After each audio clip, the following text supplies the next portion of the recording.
Internet అంటే ఏమిటి? భారతదేశంలో మొట్టమొదట ఎప్పుడు ఇంటర్నెట్ను వాడారు? ఇంటర్నెట్ను ఎవరు కనుగొన్నారు?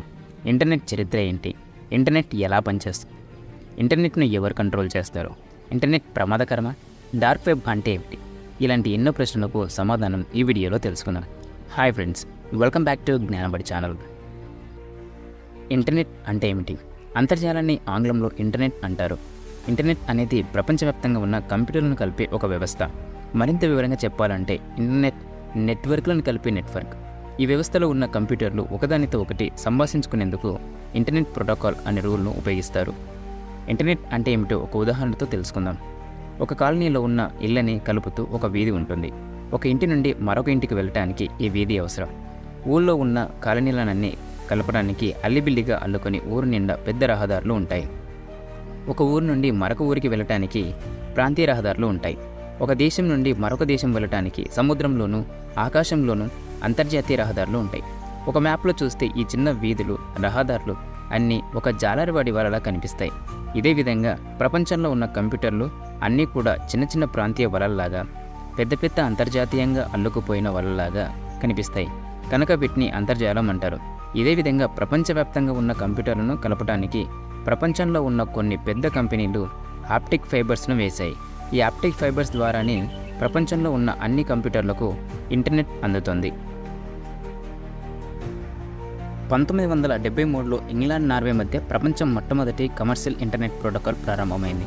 1982లో ఇంటర్నెట్ ప్రోటోకాల్ అనే పదం వాడకంలోకి వచ్చింది. ప్రతి నిమిషం ఇంటర్నెట్ ద్వారా వేల కోట్ల రూపాయల వ్యాపార లావాదేవీలు జరుగుతున్నాయి. ప్రపంచంలో ఏ రంగానికైనా కావాల్సిన సమాచారం ఇంటర్నెట్లో అవలీలగా లభ్యమవుతుంది. ప్రపంచవ్యాప్తంగా వేలాది టీవీ ఛానళ్లు, వార్తాపత్రికలు, అలాగే విద్యార్థులు చదువులు, ఫలితాలు, కౌన్సిలింగ్, రైతులు, మీ సేవ వంటి సేవలు ఇట్లా ఏ రంగాన్ని తీసుకున్నా ఇంటర్నెట్తో సంబంధం లేకుండా ఊహించుకోలేము. సాంకేతికత ప్రపంచంలో ఇంటర్నెట్ వినియోగం పెరిగిపోయింది. అందుకని వినియోగదారులకు వేగవంతమైన ఇంటర్నెట్ సేవలను అందించేందుకు కంపెనీలు పోటీ పడడం సహజం. పీసీలకు, మొబైల్ ఫోన్లకు ఇంటర్నెట్ వేగం రకరకాల విధాలుగా 100 Mbps నుండి శక్తివంతమైన 4G, కొన్ని ఏరియాల్లో 5G ఇప్పటి వరకు అందుబాటులో ఉన్నాయి. మే 2019లో ఆస్ట్రేలియాలో అత్యంత వేగవంతమైన ఇంటర్నెట్ వేగాన్ని నమోదు చేసింది. అది సెకనుకు 44.2 టెరాబైట్స్గా నమోదయ్యింది. 2021 జూలైలో జపాన్కు చెందిన NICT వాళ్ళు ప్రపంచంలోనే వేగవంతమైన ఇంటర్నెట్ను విజయవంతంగా పరీక్షించి రికార్డు నెలకొల్పారు. దీని ద్వారా సెకనుకు 319 టెరాబైట్స్ స్పీడ్తో ఇంటర్నెట్ సేవలను అందించవచ్చని తేల్చారు. 2020లో ఇది సెకనుకు 178 టెరాబైట్లుగా నమోదు అయింది. 2050 నాటికి 8.3 బిలియన్ ప్రజలు ఇంటర్నెట్ వాడతారని సమాచారం. భారతదేశంలో మొదట ఎప్పుడు ఇంటర్నెట్ను వాడారు? భారతదేశంలో ఆగస్టు 15, 1995లో అధికారికంగా ఇంటర్నెట్ను వాడారు. అప్పట్లో మన దేశంలో ఉన్న విదేశీ Sanchar Nigam limited dial-up internet సదుపాయాన్ని కల్పించింది. ఇది భారతదేశంలో ఇంటర్నెట్ యుగానికి నాంది పలికింది. ఇది ఒక గవర్నమెంట్ సంస్థ. అయితే టాటా గ్రూప్ దీన్ని కొనుక్కొని టాటా కమ్యూనికేషన్ లిమిటెడ్గా మార్చుకున్నారు. ఇప్పటి టాటా కమ్యూనికేషన్ లిమిటెడ్ కంపెనీయే అప్పట్లో ఉన్న విదేశీ సంచార్ నిగమ్ లిమిటెడ్. అయితేనేం ఓ మంచి వ్యక్తి చేతికి ఈ సంస్థ వెళ్ళిందని నా అభిప్రాయం. మీ అభిప్రాయాన్ని కామెంట్లో తెలియజేయండి. ఇంటర్నెట్ను ఎవరు కనుగొన్నారు? ఇంటర్నెట్ను ఒకరు కనుగొన్నారని చెప్పలేం. ఎందుకంటే ఇంటర్నెట్ అనేది అనేక మంది శాస్త్రవేత్తలు, పరిశోధకులు, ఇంజనీర్లు, వ్యక్తులు మరియు సంస్థలు చేసిన కృషికి ఫలితం. అందులో ప్రముఖుల గురించి తెలుసుకుందాం. JCR లిక్లేడర్ దూరదృష్టి గల కంప్యూటర్ శాస్త్రవేత్త. ఈయన 1960లలో గ్లోబల్ నెట్వర్క్ను రూపొందించారు. అలాగే భవిష్యత్తు పరిమాణాలకు సైద్ధాంతిక పునాదిని వేశాడు. లియోనార్డ్ క్లెయిస్ రాక్ను ఫాదర్ ఆఫ్ ప్యాకెట్ స్విచ్చింగ్గా పిలుస్తారు. ఈయన కనుగొన్న ప్యాకెట్ స్విచ్చింగ్ పద్ధతి నెట్వర్క్లో సమర్థవంతమైన ప్రసారం మరియు రూటింగ్ కోసం డేటాను చిన్న ప్యాకెట్లుగా విభజించే రెవల్యూషనరీ టెక్నాలజీ. రాబర్ట్ టాస్ మరియు వెంటర్సన్ వీళ్ళిద్దరు కలిసి ట్రాన్స్మిషన్ కంట్రోల్ ప్రోటోకాల్ మరియు ఇంటర్నెట్ ప్రోటోకాల్ని అభివృద్ధి చేశారు. ఇది విభిన్న నెట్వర్క్లను సజావుగా కమ్యూనికేట్ చేయడానికి అనుమతించే యూనివర్సల్ లాంగ్వేజ్. వీళ్ళు చేసిన కృషి వల్ల ఇంటర్నెట్ను ప్రపంచమంతా వినియోగించుకునే అవకాశం లభించింది. కనుక వీళ్ళను తరచుగా ఫాదర్స్ ఆఫ్ ఇంటర్నెట్ అని పిలుస్తారు.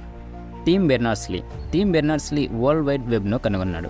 హైపర్ టెక్స్ట్ డాక్యుమెంట్లు మరియు మొజాయిక్ వంటి వెబ్ బ్రౌజర్లు ద్వారా సమాచారాన్ని సులభంగా యాక్సెస్ చేసేలా చేశాడు.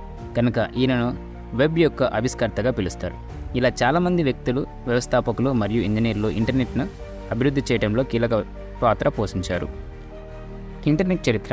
ఇంటర్నెట్ను అమెరికాకు చెందిన నేషనల్ సైన్స్ ఫౌండేషన్ నెట్వర్క్ ప్రారంభించింది. 1960 సంవత్సరంలో అమెరికా రక్షణ సంస్థ మరియు పరిశోధన సంస్థల కమ్యూనికేషన్ కొరకు ఆర్పనెట్ అనే నెట్వర్క్ను అభివృద్ధి చేసింది. అయితే 1969 అక్టోబర్ 29 ఆర్పనెట్ ద్వారా కాలిఫోర్నియా విశ్వవిద్యాలయం మరియు స్టాన్ఫోర్డ్ రీసెర్చ్ ఇన్స్టిట్యూట్లోని కంప్యూటర్ల మధ్య మొదటి సందేశం ప్రసారం చేశారు. 1970లో వింటన్ సర్ఫ్ మరియు రాబర్ట్ ట్రాన్స్మిషన్ కంట్రోల్ ప్రోటోకాల్ మరియు ఇంటర్నెట్ ప్రోటోకాల్ని అభివృద్ధి చేశారు. దీనివల్ల ఇంటర్నెట్ విద్యా సంస్థల మరియు పరిశోధన కేంద్రాల మధ్య చాలా వేగంగా వ్యాప్తి చెందింది. 1980లో గవర్నమెంట్ మరియు అకాడమిక్ కాక కమర్షియల్గా కూడా వాడడం మొదలుపెట్టారు. 1989లో బ్రిటిష్ సైంటిస్ట్ అయిన టిమ్ బెర్నర్స్-లీ వరల్డ్ వైడ్ వెబ్ను ఆవిష్కరించారు. అతను HTML మరియు HTTP యొక్క సృష్టి ద్వారా వెబ్సైట్లు, హైపర్ లింకులు మరియు వెబ్ బ్రౌజర్లకు పునాది వేశాడు. ఇంటర్నెట్ చరిత్రలో ఇది ఒక గొప్ప మైల్స్టోన్గా చెప్పవచ్చు. దీని ఆవిష్కరణ తర్వాత ఇంటర్నెట్ ప్రపంచవ్యాప్తంగా వాడకంలోకి వచ్చింది. 2000 సంవత్సరంలో బ్రాడ్బ్యాండ్ ఇంటర్నెట్ హైస్పీడ్ కనెక్టివిటీ బాగా వ్యాప్తి చెందింది. ప్రజలు ఆన్లైన్ కంటెంట్ బాగా యాక్సెస్ చేయసాగారు. మొబైల్ డివైస్ల వాడకం విస్తృతంగా పెరగసాగింది. తరువాత ఫేస్బుక్, ట్విట్టర్ అండ్ యూట్యూబ్ వంటి వెబ్సైట్లు వాడకంలోకి రావడం క్రమక్రమంగా ప్రజల జీవితంలో ఒక భాగమైపోయింది. ఇప్పుడు ఇంటర్నెట్ లేకుండా లైఫ్ ఊహించుకోవడం కష్టంగా మారింది. ఇంటర్నెట్ ఆఫ్ థింగ్స్ వల్ల కూడా ఇంటర్నెట్ ప్రజలకు బాగా చేరువైంది. Connected cars, softwares, electronics, AI tools, block chain technology, 5G network వంటి ఇంటర్నెట్ థింగ్స్ ఇంటర్నెట్ని ప్రజలకు బాగా చేరువ చేశాయి. ఇంటర్నెట్ ఎలా పనిచేస్తుంది? మీరు మీ డివైస్, ఫోన్ ఆర్ ల్యాప్టాప్ నుండి మీ హోమ్ నెట్వర్క్ ద్వారా ఒక రిక్వెస్ట్ను పంపించారనుకోండి. ఇప్పుడు ఈ రిక్వెస్ట్ చిన్న చిన్న ముక్కలుగా ప్యాకెట్స్గా కట్ అయ్యి ఇంటర్నెట్ లోపలికి పంపబడుతుంది. ఈ ప్యాకెట్స్ TCP లేదా IP ప్రోటోకాల్ గైడ్ చేసిన విధంగా కేబుల్స్, ఆప్టిక్ ఫైబర్స్ మరియు శాటిలైట్స్ గుండా ప్రయాణం చేస్తాయి. ఇలా ప్రయాణం చేసిన ప్యాకెట్స్ ఇన్ఫర్మేషన్ ఉన్న సర్వర్ను చేరుకుంటాయి. ఇప్పుడు ఆ సర్వర్ ఈ ప్యాకెట్స్ను రిసీవ్ చేసుకొని మనకు కావాల్సిన ఇన్ఫర్మేషన్ను మనం పంపిన రిక్వెస్ట్ ఏ మార్గంలో అయితే వెళ్ళిందో అదే మార్గంలో రివర్స్లో పంపిస్తుంది. కంటెంట్ డెలివరీ నెట్వర్క్స్ ఈ ప్యాకెట్స్ను సమర్థవంతంగా అతి దగ్గరలో ఉన్న సర్వర్ నుండి డెలివరీ చేస్తాయి. ఇప్పుడు ఇలా ప్యాకెట్స్ రూపంలో వచ్చిన డేటాను మీ డివైస్ అసెంబుల్ చేసి మీకు కావాల్సిన వెబ్సైట్, వీడియో ఆర్ ఈమెయిల్ను డిస్ప్లే చేస్తుంది. ఇదంతా కొద్ది క్షణాలలో జరిగిపోతుంది. ఇంటర్నెట్ను ఎవరు కంట్రోల్ చేస్తారు? కేవలం ఈ ఒక్క సంస్థను లేదా ప్రభుత్వం ఇంటర్నెట్ను కంట్రోల్ చేస్తుంది అనుకుంటే మీరు పొరపడ్డట్టే. ఇంటర్నెట్ ఏ ఒక్కరి ఆధీనంలో ఉండదు. అది డీసెంట్రలైజ్ చేయబడిన వ్యవస్థ. ప్రపంచంలో ఉన్న అన్ని కంప్యూటర్లను మీ కంప్యూటర్తో కలపాలి అంటే ప్రపంచమంతటా కేబుల్స్ వేయాల్సి ఉంటుంది. కానీ ఇది అంత సులభం కాదు. ఈ కేబుల్స్ను వేయడం చాలా ఖర్చుతో కూడుకున్నది. అలాగే వీటిని మెయింటైన్ చేయడం కూడా చాలా ఖర్చుతో కూడుకున్నది.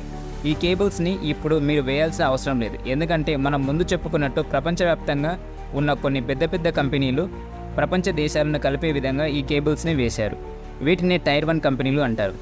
యూఎస్లో AT&T, GTT టైర్ 1 కంపెనీలుగా ఉంటే మన భారత్లో టాటా కమ్యూనికేషన్ ఒకటే టైర్ 1 కంపెనీ. ఈ కంపెనీ కొన్ని సంవత్సరాల క్రితమే తమ సొంత ఖర్చులతో ఈ కేబుల్స్ని వేయడం జరిగింది. మీరు గనక submarinecables.com చూస్తే ప్రపంచం మొత్తం విస్తరించి ఉన్న ఈ ఇంటర్నెట్ కేబుల్స్ని మీరు చూడవచ్చు.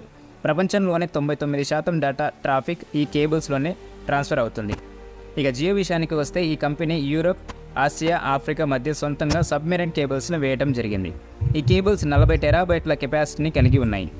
మీరు గనక ఆసియా, యూరోప్, ఆఫ్రికా చెందిన ఏదైనా వెబ్సైట్ని విజిట్ చేసినా అది వీరి కేబుల్స్ నుండి వెళ్తుంది. దీనివల్ల వీరికి ఎలాంటి ఖర్చు ఉండదు. అందుకే జియో తక్కువ ఖర్చుతో ఇంటర్నెట్ అందిస్తుంది. ఇండియాలో 4G నెట్వర్క్ను స్థాపించడానికి వీరికి సుమారు 5 సంవత్సరాలు పట్టింది.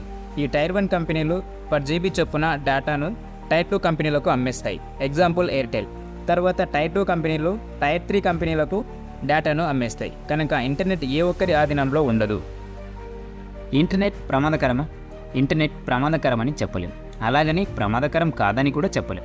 ఇంటర్నెట్ ఒక శక్తివంతమైన సాధనంలాగా ఉపయోగపడుతుంది. ఇది ప్రయోజనకరమైనది, అలాగే ప్రమాదకరమైనది కూడా. ఇది ప్రమాదకరంగా మారుతుందా అనేది మనం దాన్ని ఎలా ఉపయోగిస్తున్నామనే దానిపై ఎక్కువగా ఆధారపడి ఉంటుంది. ఉదాహరణకు కత్తిని మనం వంట చేయడానికి లేదా ఎవరినైనా చంపడానికి ఎలా ఉపయోగిస్తామో ఇంటర్నెట్ కూడా అంతే. మంచికి చెడుకు 2 విధాలుగా వాడుకోవచ్చు. ప్రస్తుతం ఇంటర్నెట్ చాలా వరకు నకిలీ వార్తలు మరియు తప్పుడు సమాచారంతో నిండిపోయింది. ఏది నిజమో ఏది అబద్ధమో తెలియట్లేదు. కనుక ఏదైనా విషయాన్ని ఇంటర్నెట్లో చదివినా చూసినా దాన్ని సోర్స్ డేటాతో ధృవీకరించుకోవడం చాలా కీలకం.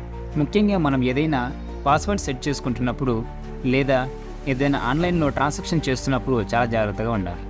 ఇంటర్నెట్ ప్రమాదాల గురించి తెలుసుకోవడం, జాగ్రత్తలు తీసుకోవడం వలన మీరు ఇంటర్నెట్ యొక్క అద్భుతమైన ప్రయోజనాలను పొందుతారు.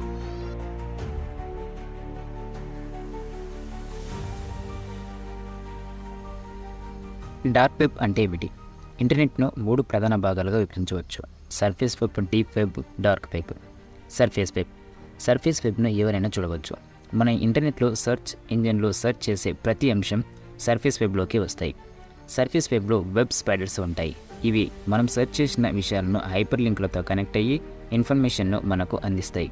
ఈ సర్ఫేస్ వెబ్ను విజువల్ వెబ్ లేదా ఇండెక్స్ వెబ్ అని కూడా పిలుస్తారు. డీప్ వెబ్ అనేది సెర్చ్ ఇంజన్ల ద్వారా ఇండెక్స్ చేయని ఇంటర్నెట్ భాగాన్ని సూచిస్తుంది.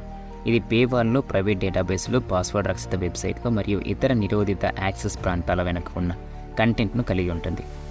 డీప్ వెబ్లో ఎక్కువ భాగం హానికరం కానప్పటికీ సరైన అనుమతి లేకుండా ప్రజలకు ఇది సులభంగా అందుబాటులో ఉండదు. ఉదాహరణకు, మీకు మీ బ్యాంక్ లేదా మ్యూచువల్ ఫండ్ అకౌంట్ స్టేట్మెంట్ పంపించిందనుకోండి. మీరు దాన్ని ఓపెన్ చేసి చూడాలంటే మీరు ఖచ్చితంగా పాస్వర్డ్ ఇచ్చి దాని యాక్సెస్ను పొందాలి. ఇది డీప్ వెబ్లో ఒక భాగం. డార్క్ వెబ్ వరల్డ్ వైడ్ వెబ్లో ఒక భాగం. దీనిని సెర్చ్ ఇంజన్ల ద్వారా కానీ స్టాండర్డ్ వెబ్ బ్రౌజర్ల ద్వారా కానీ ఈజీగా యాక్సెస్ చేయలేము. దీన్ని యాక్సెస్ చేయడానికి మనకు ఒక ప్రత్యేకమైన సాఫ్ట్వేర్ కావాలి. ఇక్కడ మత్తు పదార్థాలు, ఆయుధాలు, డ్రగ్స్, గన్స్, అలాగే పబ్లిక్ యొక్క డేటాను చోరీ చేసి విక్రయించడం వంటి చట్టవిరుద్ధమైన కార్యకలాపాలు చేస్తుంటారు.